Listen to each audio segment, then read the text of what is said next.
Bonjour à tous, aujourd'hui on va voir comment soigner vos présentations, que ce soit sur les réseaux ou sur votre portfolio, parce qu'on est bien d'accord que avoir une image comme ça est bien de meilleure qualité que cette image-là. Donc on va commencer avec votre modèle qui est dans votre scène.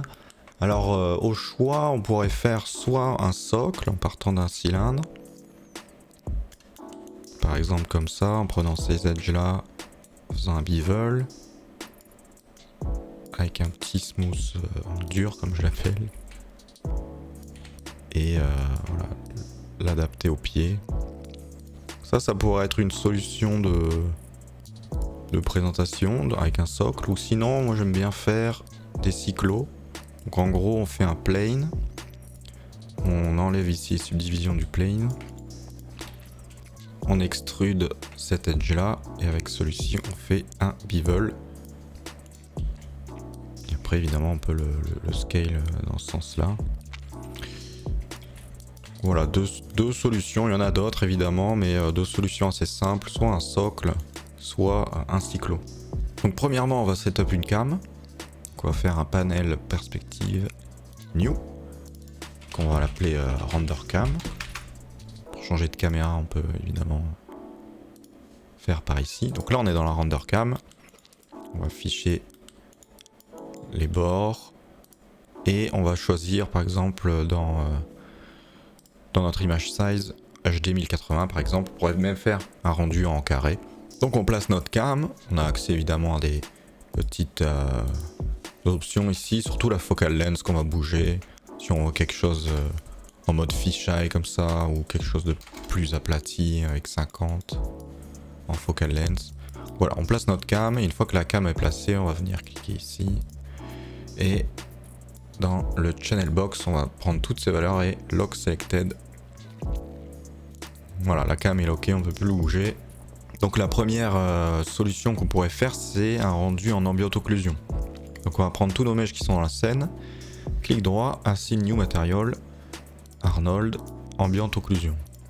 Là, si on se met dans la render cam et qu'on lance un rendu, ça va vous donner ce type de rendu. Donc là, c'est un peu trop lumineux. Ce qu'il faudrait faire, c'est jouer un peu avec les options qu'on a là. Donc pour ce rendu là, c'est plus le phare clip est loin, plus on va voir quelque chose au modèle. Donc voilà, ça c'est un rendu en ambient occlusion. On peut voir qu'il y a du grain ici, donc si on veut enlever ça, il faudra monter les samples. Et voilà, première option, on peut sauvegarder cette image. Deuxième option, on va ajouter un new material et on va mettre par exemple un high standard surface. Deuxième option, c'est donc d'utiliser un skydome. Donc il pourrait y avoir deux options avec le skydome. Soit vous utilisez un skydome blanc, ça va vous donner un rendu gris pas très sexy. C'est un rendu qui va globalement ressembler à l'ambient occlusion. Donc nous on veut juste avoir une intensité assez faible parce qu'on va rajouter des lights en gardant bien un skydome avec une couleur unie. Donc pour rajouter des lights, on va venir dans Arnold, Area Light. Et ici, eh ben c'est un peu à vous de placer les lights comme bon vous semble. Souvent, on va placer peut-être une light de chaque côté. Et on va pouvoir jouer sur le scale, sur la couleur. On peut utiliser color température aussi. Donc là, c'est un peu à vous de décider où mettre vos lights.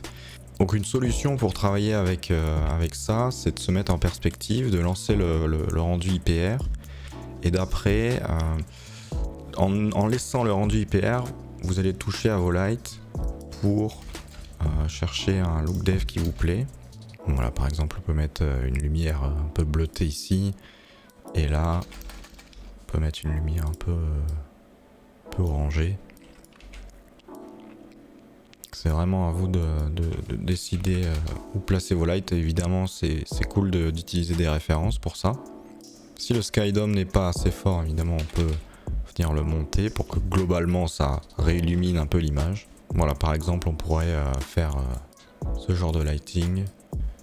Donc voilà ce que ça pourrait donner en termes de rendu. Et dernière solution, donc on va supprimer ce qu'on a fait.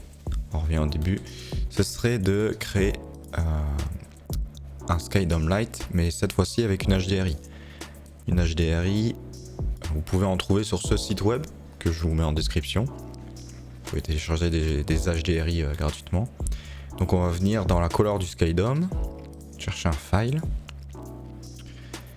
Et en fonction de l'HDRI que vous allez décider de prendre, c'est elle qui va finalement vous donner l'intention de lighting. Il n'y aura pas forcément besoin de rajouter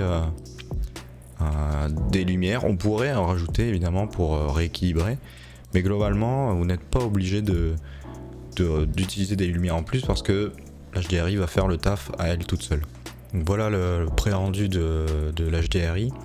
On pourrait évidemment y venir ici dans le SkyDome Lite et bouger en Rotate Y pour définir l'orientation de la lumière. Donc voilà, après c'est à vous de choisir un peu l'HDRI qui vous conviendrait, parce que là par exemple l'HDRI est beaucoup trop jaune. Si on prend une autre HDRI par exemple type studio, souvent les HDRI de studio sont hyper neutres, souvent blanc et noir. Voilà, donc là par exemple j'ai rajouté 3 lights à cette HDRI que j'ai descendu en intensité, juste pour avoir globalement l'ambiance. En plus j'ai rajouté mes lights pour rééclairer mon modèle. Dernière touch qui pourrait être plutôt pratique, mais attention à ne pas trop en abuser, à mon avis il faut que ça reste quand même subtil, c'est de rajouter des shaders un petit peu différents au lieu d'avoir un gris uni. Par exemple, on pourrait utiliser un shader juste pour les vitres. D'avoir quelque chose d'un peu plus, on va dire, réfléchissant. Donc on peut mettre un nouveau high standard qu'on peut renommer réfléchissant, je sais pas comment vous voulez. Et on va descendre la roughness par exemple et monter un peu la metalness. Et vous verrez que on va commencer à avoir un peu de diversité quoi dans le modèle.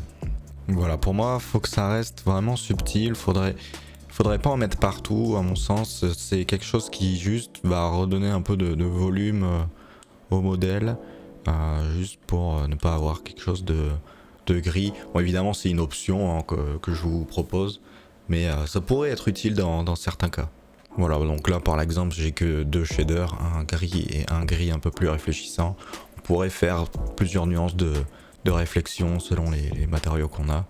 Ça pourrait apporter quelque chose de plus. Dernière chose qu'on peut rajouter à notre présentation, c'est une passe de wireframe. Donc on va supprimer ce qu'on a fait et on va reprendre tous nos meshs, créer un nouveau matériau, Arnold, et il s'appelle AI Wireframe, ici en bas. On va le setup en polygone. On va cacher soit le socle ou soit le cyclo avec CTRL H parce qu'on ne veut pas la passe de wireframe sur notre cyclo ou notre socle. Voilà, on peut lancer un rendu. Ça va nous donner quelque chose comme ça. Évidemment, plus vous aurez de maillage, plus ce sera moins lisible, comme ici par exemple. Et il est important que votre mesh soit en smooth 1. C'est-à-dire qu'il ne soit pas smoothé en 3 à l'aide du clavier. Parce que si vous smoothez en 3, vous allez avoir vraiment des gros pâtés comme ça. Donc gardez bien le smooth 1. Maintenant que la passe de wireframe est terminée, on peut la sauvegarder en PNG de préférence. Ce sera plus facile pour Photoshop. Et en parlant de Photoshop, on va y passer pour mettre notre passe de wire au-dessus de notre modèle. Donc vous avez votre rendu final ici, soit en ambient occlusion, soit lighté. Ensuite, on va venir ajouter la passe de wireframe par-dessus. On peut la mettre en multiply, par exemple. Peut-être baisser un peu l'opacité pour que ce soit pas non plus hyper présent. Parce que finalement, ça va un peu assombrir l'image. Donc souvent, ce que certains artistes 3D aiment bien faire, c'est d'avoir un rendu comme ça, soit en ambient occlusion, soit lighté, et un autre rendu avec la passe de wireframe. Et vous êtes bon pour publier tout ça sur les réseaux. Merci d'avoir regardé la vidéo, j'espère que ça vous a aidé, et à bientôt pour de nouveaux tutos.